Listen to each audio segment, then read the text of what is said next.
The Hollow Man. They say if you wander too deep into these woods, you'll see him, the Hollow Man standing in the trees just watching. Some say he was a traveler who got lost in these mountains years ago.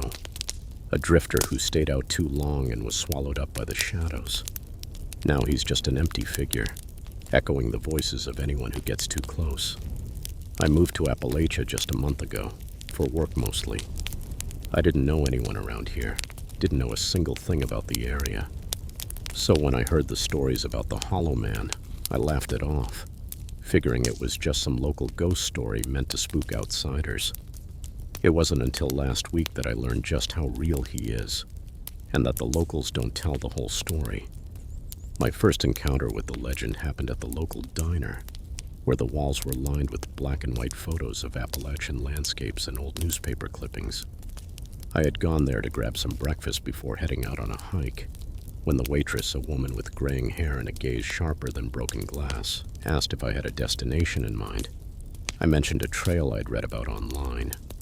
She stopped mid-pour, the coffee pot hovering just above my cup. "You don't want to go up there," she said, lowering her voice. "It's Hollow Man country." Hollow Man. I raised an eyebrow, the hint of a grin on my face. "Is that like a local Bigfoot?" She didn't smile. Instead, she leaned closer, casting a quick glance around as if to make sure no one else was listening. "You city folk always think it's a joke, but there are things in those woods that don't care where you're from." I nodded politely, though I couldn't shake the feeling she was playing me. She finished pouring my coffee and left without another word. The other patrons, mostly quiet old-timers and a couple of locals, looked away as I sipped my coffee. But that wasn't the end of it. When I was paying my bill, the waitress slipped a small folded map into my hand. "Stay clear of this area," she said in a whisper. "Trust me." I tucked the map into my pocket and nodded, thanking her as I walked out. I didn't plan to change my hike. I wasn't about to let a creepy story stop me. The trail was just as beautiful as I'd read about. Thick trees arched above, creating a canopy of shifting leaves and sunlight that flickered in the breeze. As I walked, the air felt heavy with the scent of pine and earth, the quiet hum of insects around me. But about an hour in, I began noticing strange things. There was no bird song, not a single rustle or chirp, just silence, hanging in the air like a wet blanket. The further I went, the more unsettling it became, like the whole forest was holding its breath. Then a few yards ahead, I saw a tree with carvings on its trunk. Up close, the carvings didn't look like graffiti or initials scratched by some teenager. No, these were deep, deliberate slashes, creating a face with hollow, gaping eyes and a mouth open wide in an endless scream. My skin prickled, but I shook off the feeling, assuming it was just local kids playing a prank. I moved on, trying not to think too hard about it. But the deeper I went, the worse it got. More trees with that same hollow face, slashes cutting deep into the bark, as if the forest itself was crying out. After nearly 2 hours, I reached a clearing where the air was so thick it was almost suffocating. The silence was absolute, oppressive. That's when I saw him. Standing just at the edge of the trees, a figure, tall and thin, like he was stitched together from shadows. He wore a long, tattered coat, his head tilted slightly, and though I couldn't see his eyes, I could feel them. Cold, hollow, fixed on me. "Hey!" I called out, trying to sound braver than I felt. "Are you lost?" The figure didn't move, didn't speak, but I swear I heard something. A faint whisper, like the echo of my own voice coming back to me. It was hard to make out, but the words sounded wrong, twisted as if spoken through broken glass. I backed away, my heart racing. Every instinct screamed at me to turn and run, but I was rooted to the spot, my legs unwilling to listen. I could still hear that faint whispering growing louder, as if it were wrapping around me. The figure remained still, watching. Then slowly he raised his hand, pointing back down the trail. But his finger looked wrong. Too long, thin and pale, like bone covered in tight, stretched skin. And in that moment I understood. He wasn't telling me to leave. He was showing me the way in. As I took a shaky step backward, my foot caught on a root, and I stumbled, falling hard onto the forest floor. When I looked up, the figure was gone, but the whispering hadn't stopped. If anything, it was getting louder, a chorus of hushed voices twisting through the trees. Pushing myself up, I forced my legs to move and started down the trail, glancing back over my shoulder every few steps. The trees seemed to be leaning in, narrowing the path, the faces carved into their trunks staring with empty, hollow eyes. Each one I passed seemed to whisper a little louder, an unintelligible hum that sent chills crawling up my spine. After what felt like hours, I finally reached the trailhead and practically ran back to my car. As I fumbled with the keys, I noticed the map the waitress had given me sticking out of my pocket. I pulled it out, unfolding it with trembling fingers, and that's when I saw it. A small red X marked on the exact spot where I'd seen the Hollow Man. Back at the diner the next morning, I found the waitress who had given me the map. Her face was ashen when she saw me, her eyes widening in shock. You saw him, didn't you?" she asked, her voice barely a whisper. I nodded and her face fell. "He's chosen you." "Chosen me?" I asked, the words echoing in my mind like some twisted prophecy. The waitress leaned in, lowering her voice to a conspiratorial whisper. "The Hollow Man doesn't just watch. He calls people to him, makes them part of his forest. Those carvings you saw, those are the marks he leaves behind, faces of the people he's taken." Her eyes darted to the window, as if expecting to see him there, standing just outside. "He's after me, isn't he?" I asked, my voice trembling. She nodded slowly. "Once he's marked you, there's no running. You have to finish what you started." She scribbled something on a napkin and handed it to me. "Go here. Ask for Jonah. He's the only one who's come close to facing the Hollow Man and lived to tell about it." I looked down at the napkin. Scrawled in shaky handwriting was an address on the outskirts of town. That night I drove to the address. The house was an old crumbling cabin hidden deep in the woods, surrounded by trees that seemed to lean in as if trying to listen. I knocked on the door, and after a moment it creaked open, revealing an elderly man with sunken eyes and a face etched with wrinkles. He looked me up and down, and I could tell he knew why I was there. "You've seen him," he said, his voice barely more than a raspy breath. He gestured for me to come inside, and I followed, stepping into a dimly lit room filled with odd trinkets and faded photographs. Jonah sat across from me, his gaze distant, haunted. "The Hollow Man," he began, "isn't like other spirits. He was never alive, not in the way we are. He's something older, something that's been here since before this land had a name." "What does he want?" I asked, my voice barely a whisper. Jonah's eyes darkened. "He's a collector of souls. He watches, waits, and chooses those who wander too close. Once he's marked you, he haunts you, drawing you back to him again and again until..." His voice trailed off, but his meaning was clear. I felt a chill settle over me, my stomach knotting in fear. "So what do I do? How do I stop him?" Jonah shook his head slowly. "You don't stop the Hollow Man, but there's a way to face him. He's taken something from you, hasn't he? Part of your shadow, your reflection, your voice, something you can't get back unless you confront him. Go back to the clearing. Call his name, but only once. Whatever you do, don't let him speak first." The next day I returned to the forest. The memory of those empty eyes haunted me, but I knew I had no choice. As I walked, the whispering started again, soft at first, then louder, like 1,000 voices calling out to me from the shadows.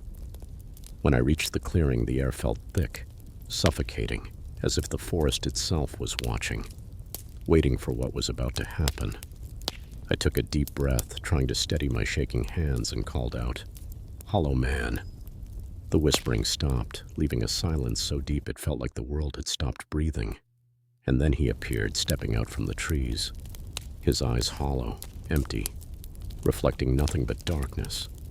His mouth twisted into a smile, wide and unnatural, his 2 long fingers curling as he beckoned me forward. I remembered Jonah's warning. Don't let him speak first. Gathering every ounce of courage I had, I shouted, "I want what's mine!" The hollow man stopped, his head tilting to the side as if surprised. For a moment, I thought I saw something flicker in his eyes, a hint of something human. But then he laughed, a low guttural sound that echoed through the trees. "What's yours?" he whispered, his voice like wind through dead leaves, cold and empty. "You belong to me now."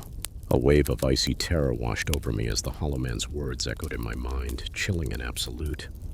I tried to respond, to say something, but the words caught in my throat, as if he'd stolen my voice the moment I'd set eyes on him. The forest around us seemed to close in, trees shifting closer, branches curling, casting long shadows across the clearing. "You've been marked," the hollow man continued, his voice a barely there rasp. "And now, you're bound to me." I clenched my fists, feeling my fingernails digging into my palms, trying to ground myself, to keep some grip on reality. "I don't belong to you," I managed, my voice shaky but defiant. He smiled, a twisted, unnatural expression, and pointed to the ground beside me. I looked down and felt my heart drop. There, stretched along the forest floor, was my shadow. But it wasn't mine alone. It was twisted, elongated, merging with his, our shapes dark and indistinguishable, bound together in a creeping darkness. "It's already too late," he murmured, and for a fleeting moment I thought I saw him waver, like a shadow passing over a candle flame. And then his eyes, those empty hollow pits, locked onto mine. "Once I take a shadow," he said, his voice colder than the grave, "it's mine forever." I don't know what came over me, but I couldn't stand there any longer. I turned and ran, my heart hammering, the sound of his laughter following me as I stumbled through the underbrush. I kept running, barely noticing the branches clawing at my skin, tripping over roots and rocks in my panic.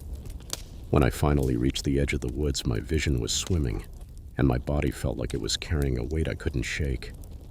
I collapsed by my car, gasping for breath, my hands shaking as I fumbled for the keys. In that moment, I promised myself I'd never go back, that I'd leave this town and never look back. But when I finally got home, I realized that leaving might not be enough. The next few days were strange. No matter where I went, I felt him, his eyes following me. Every time I looked into a mirror or caught my reflection, I saw it. That faint outline of his shadow, lurking just behind mine, as if he were there, hiding just out of sight, waiting. I tried to ignore it, telling myself it was just my imagination, that the forest had gotten to me. But it didn't stop. At night, I'd wake up, drenched in sweat, hearing his whisper echoing through my mind. "You belong to me." Desperation drove me back to Jonah. When he opened the door, his face paled as he took one look at me. "You should have never gone back," he whispered, shaking his head. "Once you let him speak, he's bound to you like a curse." "What can I do?" I asked, my voice barely more than a whisper. Jonah hesitated, his gaze darting around the room as if searching for something. "The only way to break his hold is to confront him again," he said finally, his voice grim. "But this time, you have to take something from him, a piece of his shadow. It's the only way to free yourself." I swallowed hard, my throat dry. "And how do I do that?" Jonah sighed. "You'll have to go back to where it started, back to the clearing. This time you can't let him speak at all. You have to command him, take control of the shadows, claim them as your own. If you hesitate, he'll take you." That night I returned to the forest, every step feeling heavier, like the shadows were pulling me down. I forced myself forward, each breath a battle against the fear threatening to consume me. By the time I reached the clearing, the air was thick with silence, the trees standing as dark sentinels around me. "Show yourself," I shouted, my voice breaking the stillness, echoing through the trees. For a moment there was nothing, just silence, thick and absolute. And then he appeared, stepping out of the shadows, his eyes gleaming with that empty, hollow darkness. This time I didn't wait. "You don't own me," I said, my voice trembling but determined. "I'm taking back what's mine." The hollow man tilted his head, a strange smile flickering across his face. He reached out, fingers curling toward me, and I felt my heart race, a pulse so intense it was like my body was being dragged forward against my will. But I held my ground. "Your shadow is mine," I whispered, reaching out with trembling hands. The air seemed to shift, shadows swirling around us, merging, blending, and I felt something give, like an invisible thread snapping. His smile faded, replaced by something darker, angrier. For the first time, he looked afraid.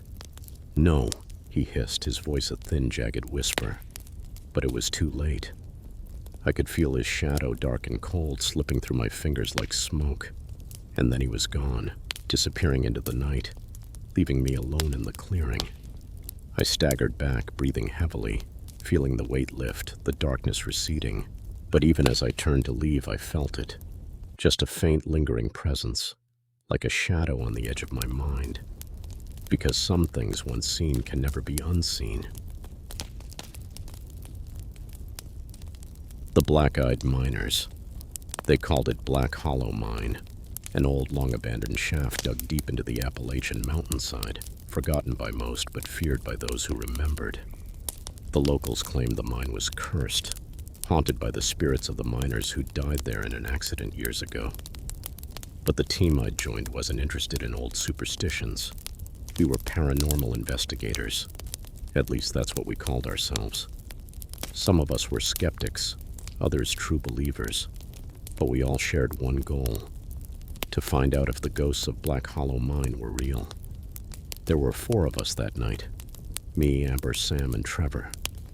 We'd been planning this trip for weeks, gathering gear, reading up on the mine's history, and preparing ourselves for whatever we might encounter. The locals had warned us, of course. They always did.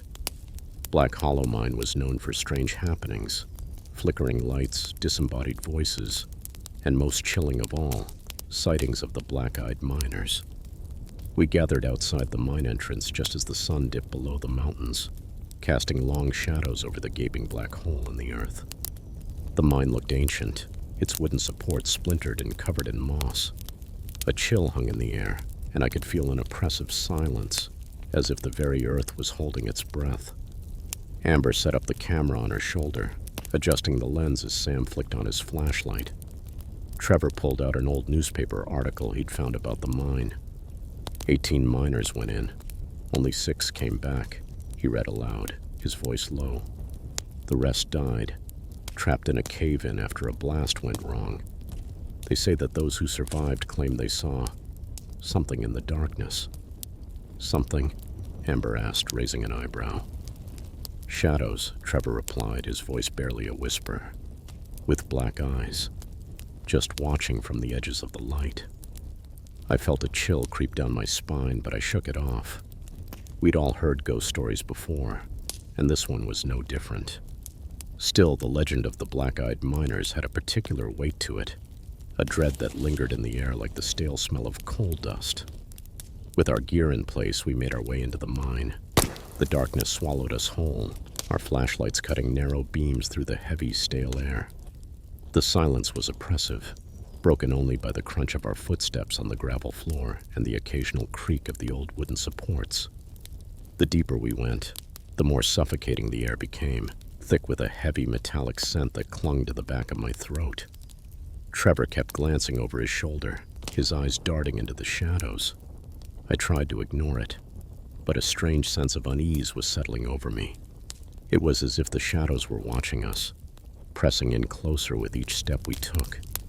After about half an hour, we reached a fork in the tunnel, one side leading deeper into the mountain, the other blocked by a cave-in.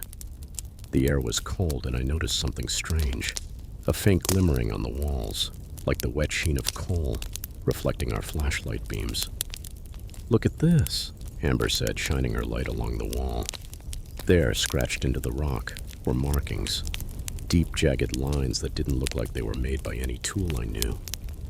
Sam ran his hand over the markings, his brow furrowed. These weren't made by miners. "Then who made them?" Trevor asked, his voice barely a whisper. No one answered. We decided to press on, taking the path that led deeper into the mine. The air grew colder, and a strange rhythmic tapping echoed from somewhere ahead, like someone hammering in the darkness.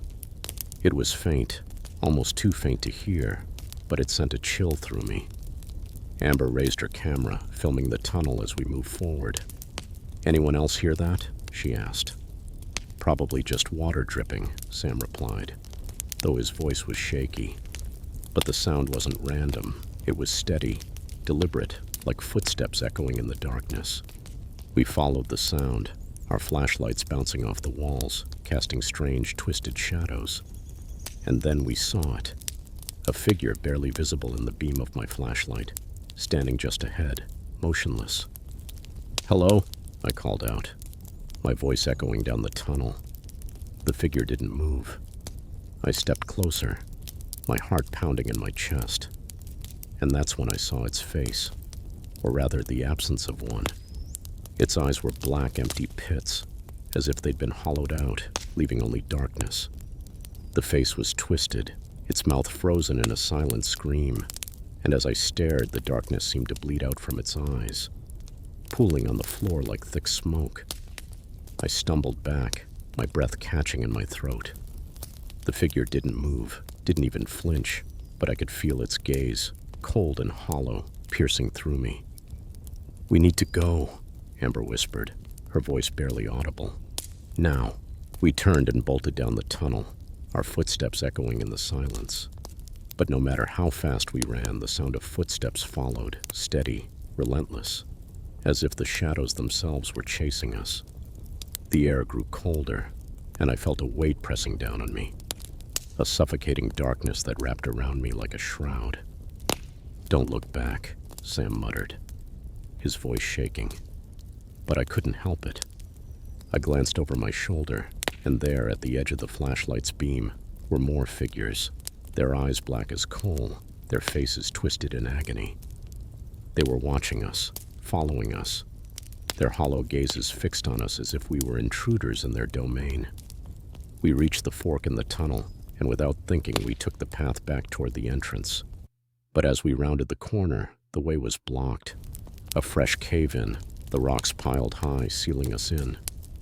"Oh God, no," Amber whispered, her voice trembling.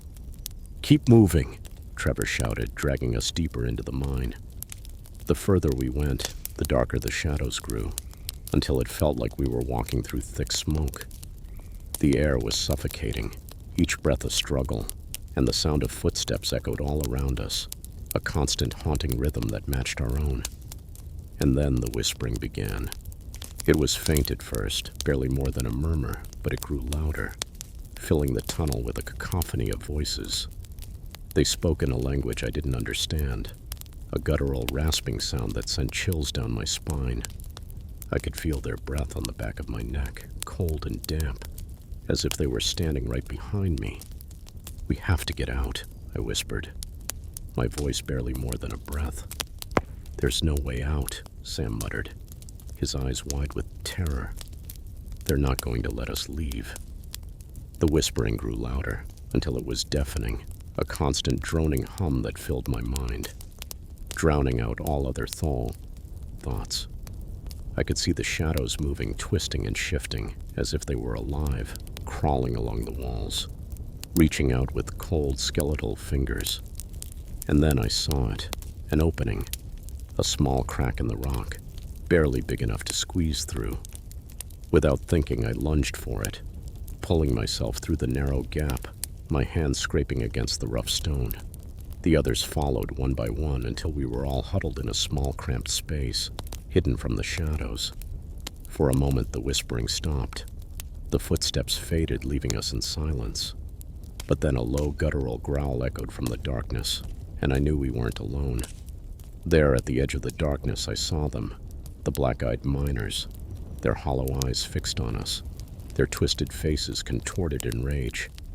They were trapped, bound to the darkness, their souls cursed to wander the mine for eternity. And now we were trapped with them. We stumbled through the darkness, the faint glow of the stone illuminating the path ahead. The miners followed, their forms flickering and shifting, their voices rising in a cacophony of whispers, each one echoing in my mind, pulling me back into the darkness. The walls closed in around us, the tunnel narrowing, and I could feel the miners' cold breath on the back of my neck, their hollow eyes burning into my skin. I fought to keep moving, my legs heavy, my mind foggy with exhaustion. But then I saw it, the faint glimmer of moonlight filtering through a crack in the rock. We were close, just a few more steps. As we burst through the crack and into the night air, the whispering stopped, the cold breath on my neck fading. We stumbled out of the mine, gasping for breath, the taste of fresh air like a balm to our raw, burning lungs. But as I looked back, I saw them. Dozens of miners standing in the shadows, their hollow eyes watching us from the darkness, their forms barely visible in the pale moonlight. They didn't move, didn't follow, but I knew they were still there, waiting, bound to the darkness. We never spoke of what happened that night. We left the mountains, each of us haunted by the memory of the miners' hollow eyes, the cold touch of their fingers on our skin. And sometimes, in the dead of night, I still hear them, the faint whisper of voices echoing in my mind, calling me back to Black Hollow Mine. And I know that someday, I'll have to go back. The Singing Creek. They say if you're wandering in the woods and hear singing, you're never supposed to follow it. But I'd heard the stories of the Singing Creek since I was a kid, and I was never one for old superstitions. The legend went like this. Every year at the first hint of fall, a creek would appear deep in the Appalachian woods, hidden away from the main trails. It wasn't on any map and never ran in the same place twice, but locals said that if you followed the sound of its song, you'd eventually find it. The melody was said to be haunting, beautiful even, but anyone who followed it too closely was said to disappear. Some called it a ghost story. Some said it was just nature playing tricks on people's minds. I was curious, of course, but I never expected to hear the song myself. But that all changed one September afternoon. It was early evening, and my friend Ben and I had been hiking a remote part of the Appalachian Trail all day, taking paths that barely existed on any map. We weren't looking for anything in particular, just trying to lose ourselves in nature for a while. The leaves were just starting to turn, that rich autumn red, and the air had that crisp smell of the coming fall. We stopped to rest on a small ridge, looking out over the forest, when I heard it. A faint melody drifting through the trees. It was soft, like the hum of wind over water, but unmistakable. A tune, high and slow, echoing through the valley. "Do you hear that?" I asked, my voice barely above a whisper. Ben tilted his head, listening, his brow furrowing. "Yeah, sounds like someone's singing." My heart skipped a beat. I hadn't thought about the legend of the Singing Creek in years, but the memory came rushing back. I'd always heard it was just a local story, something to keep kids from wandering too far into the woods. But the song was real, and it was beautiful. It reminded me of something I'd heard as a child, though I couldn't place it. It felt familiar. "We should find it," I said, my voice tinged with excitement. Ben looked at me skeptically. "Didn't you ever hear that story? About the creek that sings and pulls people in?" I laughed it off. "That's just a ghost story, right? Besides, it's probably just some kid with a radio down there." Ben sighed, shaking his head. "You're not going to let this go, are you?" I shrugged, already on my feet. "Come on, it'll be fun." With a reluctant nod, Ben followed, and we started down the slope toward the sound, moving deeper into the trees. The further we went, the clearer the melody became, winding through the trees like a siren's call, drawing us in. It was haunting, beautiful, and strangely familiar. After about half an hour, we reached a dense grove where the trees grew close together, their roots thick and tangled across the forest floor. And there, hidden between the trees, was the creek. The water was clear, almost unnaturally so, and it moved with a slow, steady rhythm, like it was pulsing to the beat of the song. The sound was louder here, filling the air, echoing off the trees. It was mesmerizing, and for a moment I just stood there, staring at the water, lost in the melody. Ben nudged me, breaking the spell. "This is weird, right?" Creeks don't just sing like that. I nodded, unable to tear my eyes away from the water. There was something about it, something that drew me in, made me want to reach out, to touch it, to follow the sound wherever it went. But as I stared, I noticed something else. A face just beneath the surface, staring back at me.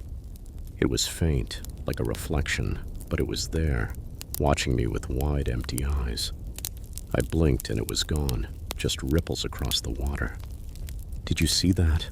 I asked, my voice barely more than a whisper. Ben frowned, glancing at the water. "See what?" I shook my head, trying to shake off the feeling of unease creeping up my spine. "Nothing. Probably just a trick of the light." But the longer we stayed, the more uneasy I felt. The song was beautiful, haunting, but there was something wrong about it. Something that felt off. It was like the music was seeping into my mind, filling my thoughts, my memories, like it was calling me, pulling me in. As the sun dipped lower, Ben turned to me, his face pale. "We should go. It's getting late." I nodded, tearing my gaze from the water. But as we turned to leave, the song grew louder, more urgent, echoing through the trees with a rhythm that felt almost like a heartbeat. I stopped, frozen, my feet rooted to the spot. "Do you hear that?" I whispered, my voice shaking. Ben glanced back, his face pale. "Let's just go, all right?" But I couldn't move. The song had wrapped around me, filled my head, drowning out everything else. It was beautiful, soothing, like a lullaby, and I felt myself drifting, lost in the sound. And then I heard it. My mother's voice, soft and familiar, singing the same lullaby she used to sing to me when I was a child. My heart raced, and for a moment I felt like I was home, safe and warm. I stepped forward, drawn to the sound, barely aware of Ben's voice behind me, calling my name, his hand gripping my shoulder, trying to pull me back. "Stop!" he shouted, his voice cutting through the haze. "It's not real, it's just the creek." I shook my head, dazed, but the song was still there, filling my mind, calling me back to the water. And in that moment, I realized something terrifying. The voice singing wasn't my mother's. It was something else, something ancient, something dark, mimicking her voice, twisting her lullaby into something wrong. "We need to leave," I whispered, my voice trembling. But when I looked at Ben, I saw the same empty look in his eyes, a far-off gaze that told me he was already lost to the song. I grabbed Ben by the shoulders, shaking him, desperate to break whatever spell the song had cast over him. "Ben, we have to go. Snap out of it." He looked at me dazed, his eyes unfocused, as if he were somewhere far away. For a moment he seemed to recognize me, but then his gaze drifted back to the creek, drawn by that irresistible, haunting melody. I could hear it too, weaving through my thoughts, calling me back to the water. The more I resisted, the louder it seemed to grow, until it was the only sound in the world. I felt a tug, something deep within me pulling me toward the creek, urging me to step forward, to let myself sink into the song. It was as if the water itself was reaching out, stretching toward me, wrapping around my mind like a vice. My feet moved on their own, carrying me toward the water, my heart pounding as I drew closer. "No," I whispered, fighting against the pull, trying to anchor myself, to cling to some shred of reality. But the song only grew stronger, filling my mind with images of home, of family, of warmth and safety. It was comforting, familiar, and for a moment I forgot where I was, forgot the fear, the cold, the darkness. All that mattered was the song, and then I saw them. Beneath the water's surface, faces began to appear, faint and ghostly, their eyes wide and hollow. They stared up at me, their mouths open in silent screams, their hands reaching out, stretching toward me. I could feel their desperation, their fear, their longing, like a wave crashing over me, pulling me down, down into the depths. I stumbled back, my heart racing, but the faces remained, watching me from beneath the surface, their eyes filled with a silent, pleading terror. "Ben," I whispered, my voice barely audible. We have to leave, now." But he didn't respond. He was already at the edge of the creek, his hand hovering over the water, his eyes blank, his expression vacant. He reached out, his fingers brushing the surface, and in that moment the faces shifted, their hollow eyes filling with hunger, their hands reaching up, grasping for him, pulling him closer. "Ben!" I shouted, lunging forward, grabbing his arm, yanking him back. He staggered, blinking as if waking from a dream. What was that?" he whispered, his voice trembling. "It's the creek," I said, my voice shaking. "It's trying to pull us in." We stumbled back, away from the water, our breaths coming in short, panicked gasps. But the song didn't stop. It grew louder, more insistent, filling the air with a melody that twisted and writhed, each note darker and more haunting than the last. It was no longer beautiful. It was a wail, a cry of despair and anger, and it echoed through the forest, filling every shadow, every corner, with its terrible sound. As we backed away, I noticed something strange. The trees around the creek were changing. Their branches twisted, reaching down toward the water, their bark splitting open, revealing deep, gnarled faces carved into the wood. The faces looked familiar, like the ones beneath the surface of the creek, their hollow eyes watching us with a cold, unfeeling gaze. "We're not supposed to be here," Ben whispered, his voice barely more than a breath. "We need to get out. Now." I nodded, grabbing his arm, and we turned to run. But as we started to move, the ground beneath us shifted, the earth seeming to ripple, like the waves of the creek had spread into the forest itself. And then, from somewhere deep within the woods, we heard it.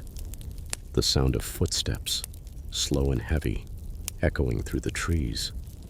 We froze, our hearts pounding as the footsteps grew closer, each one reverberating through the silence, a steady, relentless beat.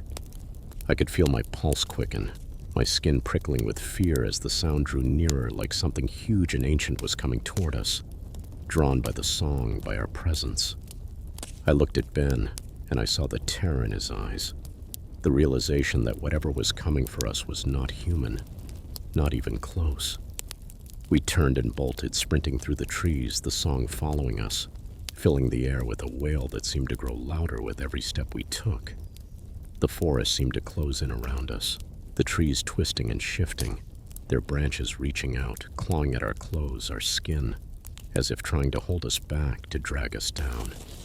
The footsteps echoed in my mind, louder and louder, until I couldn't tell if they were behind us, beside us, or right in front of us. And then, just as we thought we were clear, we burst into another clearing. And there, waiting for us, was the creek. It didn't make sense. We'd been running in the opposite direction, and yet here we were, back where we started. The creek lay before us, its waters still and silent, the faces beneath its surface watching us, waiting. We can't escape," Ben whispered, his voice hollow, defeated. I shook my head, refusing to accept it. "No, we just have to. We have to keep moving." But even as I said it, I knew it was futile. The forest had closed in around us, trapping us in a maze of shadows and whispers, the song echoing through the trees, pulling us back, again and again, to the water. And then I heard it, my mother's voice, soft and gentle, singing my name, calling me home. For a moment I felt a wave of peace wash over me, a warmth that filled me with a sense of belonging, of safety. I could see her face, her eyes filled with love, her arms reaching out, waiting for me. It was all I'd ever wanted, all I'd ever needed. I took a step forward, my mind clouded, lost in the song, in the memory of home. But Ben grabbed my arm, pulling me back, breaking the spell. "It's not real," he shouted, his voice shaking. "It's just the creek, just the song. Don't let it take you." His words cut through the haze, and I blinked, the image of my mother fading, replaced by the cold, empty faces staring up at me from beneath the water. The song twisted, growing darker, angrier, the melody warping into a wail of fury and despair.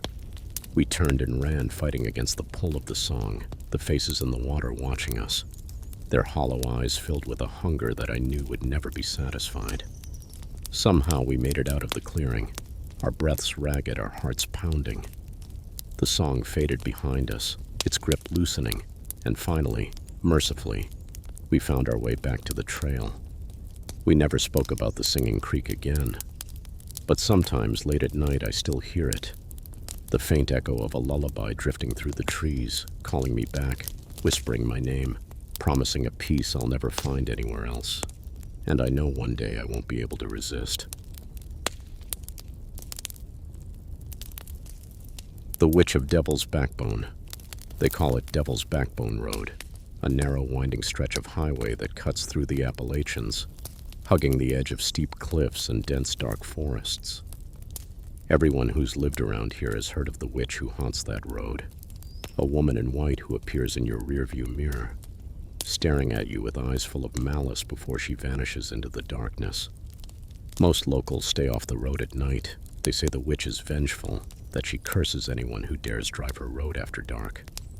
The rumor goes that she died in a storm one night decades ago, after the townsfolk accused her of witchcraft and drove her off, leaving her stranded in the mountains. Since then, the ghostly figure of the woman has been seen, especially on stormy nights, appearing in the rearview mirror waiting to exact her revenge.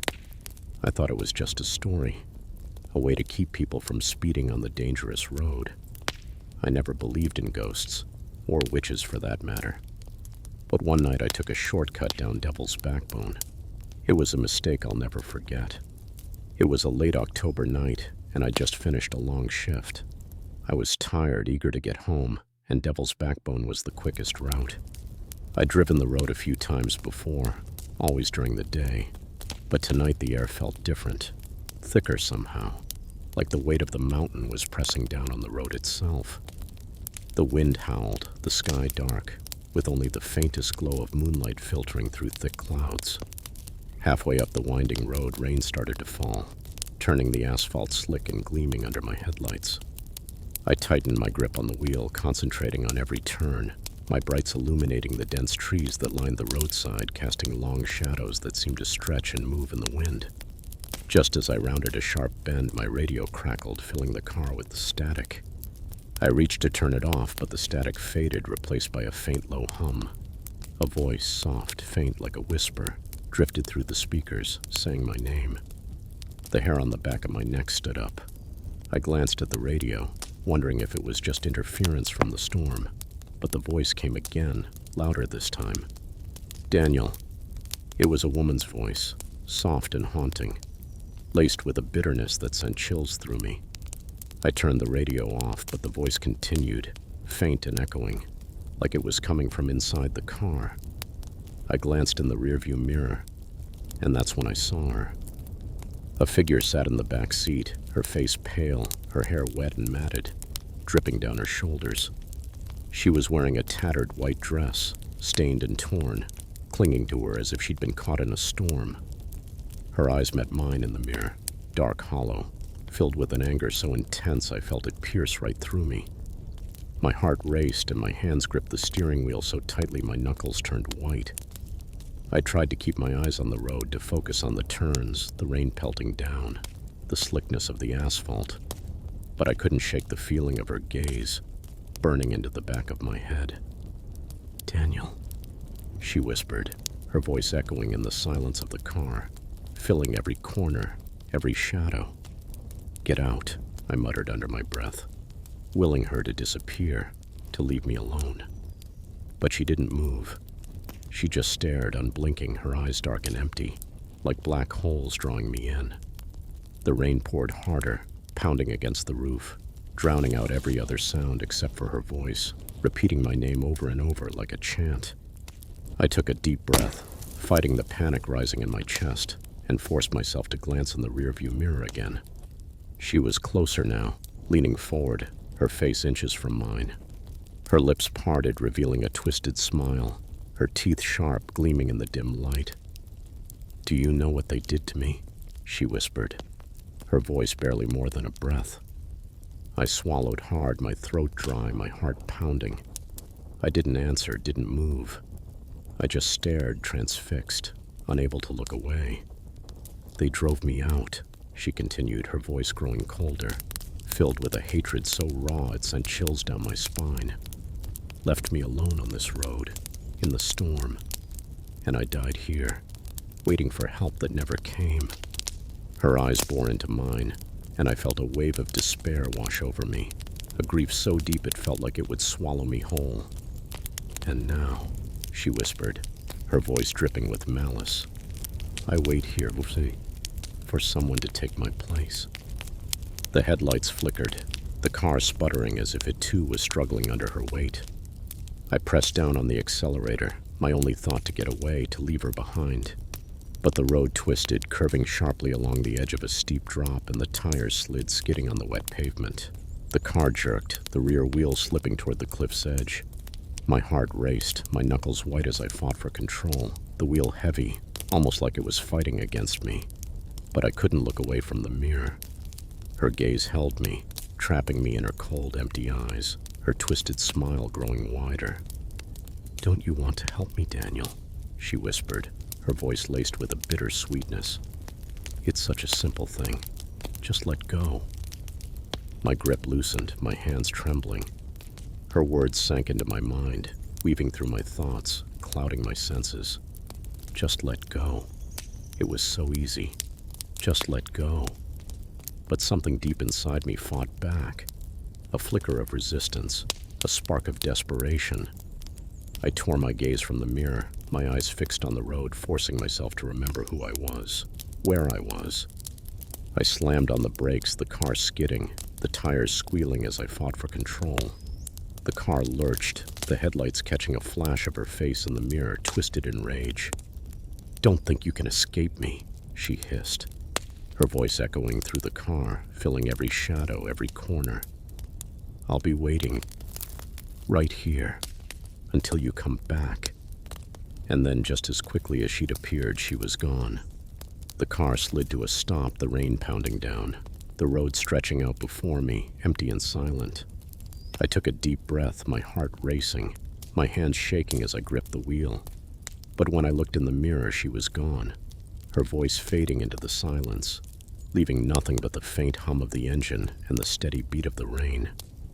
I drove the rest of the way in a daze, my mind numb, her words echoing in my mind. I didn't know if I'd imagined it, if it was just the exhaustion, the rain, the dark twisting road. But I couldn't shake the feeling that I'd come close to something dark, something waiting just beyond the edge of sight. I never drove Devil's Backbone at night again, but sometimes on stormy nights, I see her in the rearview mirror, her pale face watching me, waiting, a twisted smile on her lips, her eyes filled with a hunger that will never be satisfied, because she knows deep down that someday I'll be back.